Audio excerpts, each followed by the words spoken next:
പാവിത്രത്തിൻ്റെ ഒരു അപ്കമിങ് എപ്പിസോഡിലേക്ക് എല്ലാവർക്കും സ്വാഗതം. വിക്രം വണ്ടിയിൽ പോയിക്കൊണ്ടിരിക്കുകയാണ്. ആളൊഴിഞ്ഞ പ്രദേശത്ത് കൂടിയാണ് പോകുന്നത്. പെട്ടെന്ന് വിക്രം വണ്ടി സൈഡാക്കുന്നുണ്ട്. രാജേട്ടൻ വിളിക്കുന്നുണ്ട്. രാജേട്ടനോട് ഫോണിലൂടെ സംസാരിച്ചുകൊണ്ടിരിക്കുകയാണ്. പെട്ടെന്നാണ് വിക്രം ആ കാഴ്ച കാണുന്നത്. വേദിയുടെ ചേട്ടൻ ശ്രീ ഒരു സ്ത്രീയുമായി സംസാരിച്ചുകൊണ്ടിരിക്കുന്നു.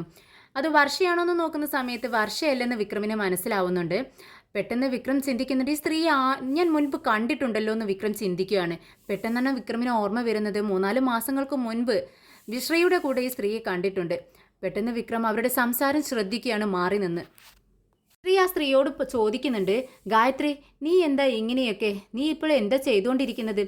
എൻ്റെ ക്രെഡിറ്റ് കാർഡിന് ഞാൻ നിന്നെ ഏൽപ്പിച്ചത് നിന്നോടുള്ള വിശ്വാസം കൊണ്ട് മാത്രമാണ്. പക്ഷെ നീ ഇപ്പോൾ ചെയ്തുകൊണ്ടിരിക്കുന്നതോ അടിക്കടി വിലപിടിപ്പുള്ള ആഭരണങ്ങളും സാധനങ്ങളും എല്ലാം വാങ്ങിച്ചു കൊണ്ടിരിക്കുന്നു. വീട്ടിൽ ചെറുതായി സംശയം എന്നെ സംശയിച്ചു തുടങ്ങിയിട്ടുണ്ട്. അവരെന്നെ ചോദ്യം ചെയ്തു തുടങ്ങിയിട്ടുണ്ട്. നീ എന്താ ഇങ്ങനെയൊക്കെ, ഒന്ന് ശ്രദ്ധിക്കണ്ടേ എന്ന് ചോദിക്കുകയാണ്. ഉടനെ ഗായത്രി ചോദിക്കുന്നുണ്ട്, ഞാൻ എന്തിനു ശ്രദ്ധിക്കണം? നിങ്ങൾ എൻ്റെ ആരാ? നിങ്ങൾ എൻ്റെ കഴുത്തിൽ താലി കെട്ടിയിട്ടുണ്ടോ? ഇല്ലല്ലോ. എന്നെ വിശ്വസിപ്പിച്ച് എന്നെ വഞ്ചിച്ചതല്ലേ നിങ്ങൾ? നിങ്ങളുടെ വിവാഹം കഴിഞ്ഞിട്ടില്ല എന്നല്ലേ എന്നോട് പറഞ്ഞിട്ടുണ്ടായിരുന്നത്? അതുകൊണ്ടല്ലേ ഞാൻ നിങ്ങളെ സ്നേഹിച്ചത്. എനിക്ക് നല്ല വിദ്യാഭ്യാസവും ജോലിയും ഉണ്ടായിരുന്നു. പക്ഷേ ഇപ്പോൾ എൻ്റെ ജോലിയും പോയി. എനിക്ക് ഒന്നുമില്ലാത്ത അവസ്ഥയിലായി ഞാൻ. ഉടനെ തന്നെ ശ്രീ ചോദിക്കുന്നുണ്ട്, എന്താ ഗായത്രി നീ ഇങ്ങനെയൊക്കെ പറയുന്നത്? നിനക്ക് എൻ്റെ അവസ്ഥ അറിയാവുന്നതല്ലേ? എന്തവസ്ഥ? നിങ്ങളുടെ എന്തവസ്ഥ അറിയണമെന്നാണ് പറയുന്നത്? വർഷയുടെ അതേ അധികാരം തന്നെ എനിക്കുമുണ്ട്. നിങ്ങളെൻ്റെ കഴുത്തിൽ താലി കെട്ടിയിട്ടില്ല എന്നുള്ളത് സത്യമാണ്. പക്ഷേ ആ അവകാശം എനിക്ക് കൂടിയേ തീരൂ. ഏതെങ്കിലും ഒരു അമ്പലത്തിൽ വെച്ച് നിങ്ങൾ എൻ്റെ കഴുത്തിൽ താലി കെട്ടണം. വർഷയ്ക്കുള്ള അതേ അധികാരം നിങ്ങളുടെ ജീവിതത്തിൽ എനിക്കും വേണം. അത് എൻ്റെ അവകാശമാണ്. പിന്നെ നിങ്ങളത് തന്നില്ല എന്നുണ്ടെങ്കിൽ ഞാൻ ഇനിയും സാധനങ്ങൾ, വിലപിടിപ്പുള്ള സാധനങ്ങൾ ഇങ്ങനെ വാങ്ങിച്ചുകൊണ്ടേയിരിക്കും. ഇനിതാ ഇതിനേക്കാൾ വില കൂടിയ കാറാണ് ഞാൻ വാങ്ങിക്കാൻ പോകുന്നത്. എത്രയും പെട്ടെന്ന് തന്നെ എന്ന് പറയുമ്പോൾ ശ്രീ ഞെട്ടുന്നുണ്ട്. എന്താ ഗായത്രി നീ പറയുന്നത്? പ്ലീസ് ഗായത്രി, ഞാൻ പറയുന്നതൊന്ന് കേൾക്ക് എന്ന് പറയുന്നുണ്ട്. പക്ഷേ ആ സ്ത്രീ അതൊന്നും കേൾക്കാൻ കൂട്ടാക്കുന്നില്ല. പെട്ടെന്ന് അവിടെ നിന്ന് ദേഷ്യപ്പെട്ട് പോവുകയാണ്. അങ്ങോട്ടേക്ക് നമ്മുടെ വിക്രം വരുന്നുണ്ട്. കള്ളത്തരം കണ്ടുപിടിച്ച ഒരു ഹീറോയിനെ പോലെ കേട്ടോ വരുന്നത്. ചിരിച്ചുകൊണ്ട് വരുവാണ്. എന്നിട്ട് പിറകിലൂടെ വന്ന് ശ്രീയുടെ തോളിൽ തട്ടുന്നുണ്ട്. ശ്രീ പെട്ടെന്ന് തിരിഞ്ഞു നോക്കുവാണ്. വിക്രമിനെ കണ്ടതും ശ്രീ ഞെട്ടുന്നുണ്ട്. പിറകിലേക്ക് തിരിഞ്ഞു നോക്കുകയാണ്. ഗായത്രിയെ വിക്രം കണ്ടിട്ടുണ്ടാവുമോ എന്നുള്ള പേടി കൊണ്ടാണ് ശ്രീ നിൽക്കുന്നത്. നീ എന്താ ഇവിടെ എന്ന് ചോദിക്കുകയാണ്. വിക്രം പറയുന്നത്, അത് തന്നെ അല്ലേ ഞാനും ചോദിക്കുന്നത് തിരിച്ച്. മച്ചാൻ എന്താ ഇവിടെ എന്ന് ചോദിക്കുകയാണ്. ഇതെല്ലാം നീ വീട്ടിൽ ചെന്ന് പറഞ്ഞു കൊടുക്കരുത് എന്ന് ശ്രീ പറയാണ്. ഇത് കേട്ടിട്ട് വിക്രം പറയുന്നുണ്ട്, ഞാൻ ഇതെല്ലാം വീട്ടിൽ പറഞ്ഞു കൊടുക്കണമെന്നുണ്ടെങ്കിൽ എന്നേ എനിക്കാവാമായിരുന്നു. പക്ഷേ ഞാനത് പറയത്തില്ല. എന്തുകൊണ്ടെന്നറിയാമോ? ആ വർഷ ചേച്ചി ഉണ്ടല്ലോ, പാവമാണ്. അവരുണ്ടല്ലോ നിങ്ങളുടെ മേലെ ജീവൻ വെച്ചിരിക്കുന്നു. അത്രയ്ക്കും സ്നേഹമുണ്ട് നിങ്ങളോട്. നിങ്ങൾ അവരെ ചതിക്കുകയല്ലേ? എന്താ നാണോ മാനവും ഉണ്ടോ നിങ്ങൾക്ക്? നിങ്ങളെ കുടുംബം എന്ന് പറയുന്നത് എത്ര വലിയ കുടുംബമാണ്. നാണക്കേടല്ലേ ഇതൊക്കെ? തെറ്റാണെന്ന് നിങ്ങൾക്ക് അറിയാവുന്നതല്ലേ? നിർത്തിക്കൂടെ ഇതെന്ന് ചോദിക്കുകയാണ്. എന്താണ് നിനക്ക് വേണ്ടതെന്ന് ശ്രീ ചോദിക്കുന്നുണ്ട്. വിക്രം പറയുന്നുണ്ട്, എനിക്കൊന്നും വേണ്ട. പക്ഷേ നിങ്ങൾ ചെയ്യുന്നതൊക്കെ ശരിയാണോ? അല്ലല്ലോ. ഒരേ സമയം 2 പേരുടെ ജീവിതമാണ് നിങ്ങളിപ്പോൾ തട്ടിക്കളിച്ചുകൊണ്ടിരിക്കുന്നത്, നശിപ്പിച്ചുകൊണ്ടിരിക്കുന്നത്. നീ എന്തിനാടാ ഇതൊക്കെ അന്വേഷിക്കുന്നത്? ഞാൻ എനിക്ക് ഇഷ്ടമുള്ളതുപോലെ ജീവിക്കുമെന്ന് ശ്രീ പറയുന്നുണ്ട്. അതൊക്കെ ശരി തന്നെ, നിങ്ങളുടെ ജീവിതം, അതിലെനിക്ക് ഒരു പങ്കുമില്ല. പക്ഷേ ഇത് നിങ്ങളുടെ മാത്രമാണെങ്കിൽ കുഴപ്പമില്ലായിരുന്നു. ഇതുകൊണ്ട് ആരുടെയൊക്കെ ജീവിതത്തിലാണ് പ്രശ്നങ്ങൾ ഉണ്ടാവാൻ പോകുന്നതെന്ന് നിങ്ങൾക്ക് നന്നായിട്ടറിയാം. എല്ലാ കുടുംബത്തിനെ മൊത്തം ബാധിക്കുന്ന കാര്യമാണിത്. അതുകൊണ്ട് ആ സ്ത്രീയെ ഒഴിവാക്കാൻ വേണ്ടി ഞാൻ അവരോട് സംസാരിക്കാം. എന്താ ഞാൻ സംസാരിക്കട്ടെ എന്ന് ചോദിക്കുകയാണ് വിക്രം.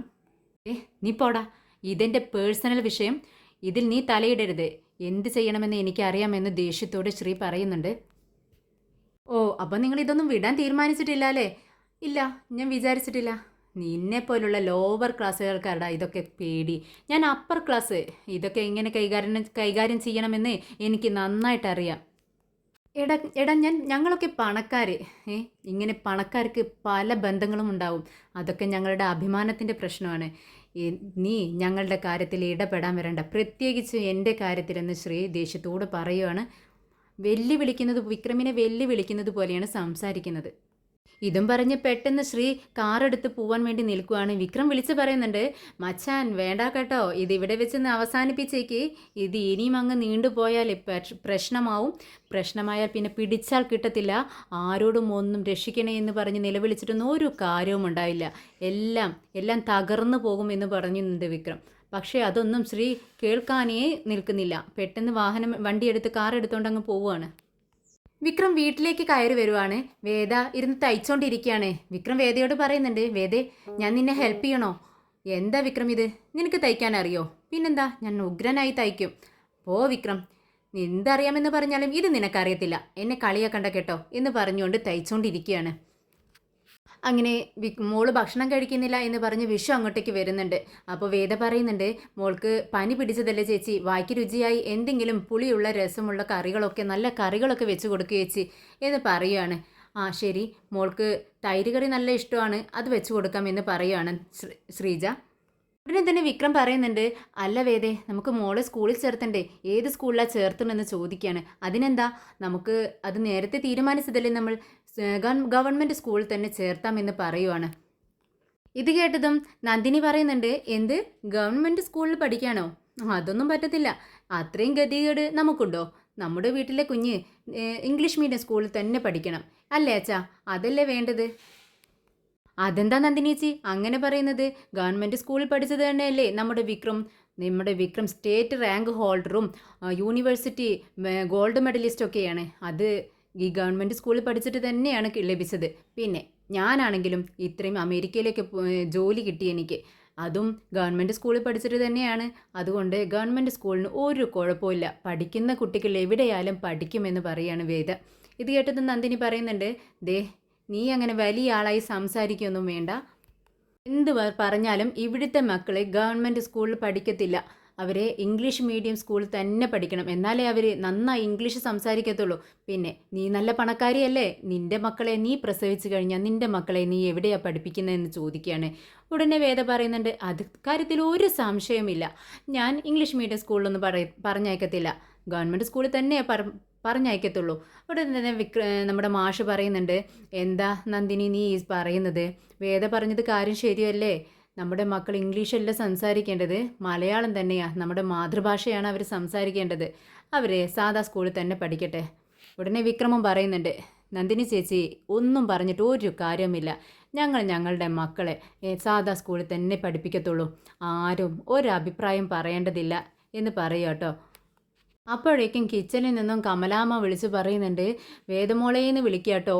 മോളെ എന്നുള്ള വിളി കേട്ടതും ആദ്യമായിട്ടാണ് വേദയ്ക്ക് ഒരുപാട് സന്തോഷമാവുകയാണ്. കുറേ നാളുകൾക്ക് ശേഷം അമ്മ തന്നെ വേദയെന്ന് പേരെടുത്ത് വിളിക്കുന്നത് കേട്ട് വേദയ്ക്ക് സന്തോഷമാവുകയാണ്. കുറച്ച് നാളായിട്ട് വേദയോട് ഇഷ്ടക്കുറവൊക്കെ കാണിച്ചു തുടങ്ങിയത് കാരണം വേദ എന്നുള്ളൊരു വിളി തന്നെ അമ്മയുടെ വായിൽ നിന്ന് കേൾക്കാറില്ല. പെട്ടെന്ന് വേദ എന്നുള്ള വിളി ഇങ്ങോട്ടേക്ക് വാ എന്ന് അമ്മ പറഞ്ഞതും വേദ വിക്രമിൻ്റെ മുഖത്തേക്ക് നോക്കുവാണ്.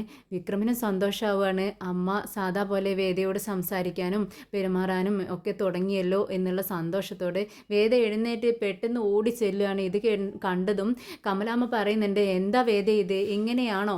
നിന്നോട് വിളിച്ചപ്പോൾ പതുക്കെ വരണ്ടേ, നീ എഴുന്നേറ്റ് വരുമ്പോൾ ശ്രദ്ധിക്കേണ്ട സമയമല്ലേ ഇതെന്ന് ചോദിക്കുകയാണ്. ഉടനെ വേദ പറയുന്നുണ്ട്, അല്ല അമ്മ, പെട്ടെന്ന് വേദയെന്ന് വിളിച്ചപ്പോൾ ഞാൻ സന്തോഷം കൊണ്ട് ഓടി വന്നതാണെന്ന് പറയുകയാണ്. അങ്ങനെ കമലാമ്മ വേദയുടെ കവളിൽ ഇങ്ങനെ തലോടുന്നുണ്ട്. എന്നിട്ട് പറയുന്നുണ്ട്, മോൾക്ക് ഇഷ്ടമുള്ളത് എന്താണെന്ന് പറ, എന്താ മോൾക്ക് കഴിക്കാൻ ആഗ്രഹമുള്ളത്, അമ്മ ഉണ്ടാക്കി തരാമെന്ന് പറയുന്നുണ്ട്. അപ്പം നന്ദിനി ചോദിക്കുന്നുണ്ട്, അമ്മേ മേടിച്ചോണ്ട് വരാനാണോ? എന്താ നന്ദിനി നീ പറയുന്നത്? ഈ സമയത്ത് മേടിക്കുന്ന പലഹാരങ്ങൾ കഴിക്കുന്നത് നല്ലതല്ല, അതുകൊണ്ട് എല്ലാ സാധനങ്ങളും ഞാൻ ഉണ്ടാക്കി കൊടുക്കാം അവൾക്ക് എന്ന് വിചാരിച്ചിട്ടാണ്. ശ്രീജെ, നീ ഒരു പേനയും പേപ്പറും എടുക്ക്, എന്നിട്ട് വേദ പറയുന്ന സാധനങ്ങളെല്ലാം എഴുതി വെക്ക് എന്ന് പറയുകയാണ്. അപ്പോൾ വേദ പറയുന്നുണ്ട്, അമ്മേ എനിക്ക് മുറുക്ക് വേണം, ജിലേബി വേണം, അച്ചപ്പം വേണം എന്നിങ്ങനെ 5-6 പലഹാരങ്ങൾ ഇങ്ങനെ പറഞ്ഞുകൊണ്ടിരിക്കുകയാണ്. അത് കേൾക്കുമ്പോൾ കമലാമ്മക്ക് സന്തോഷമാവുകയാണ്.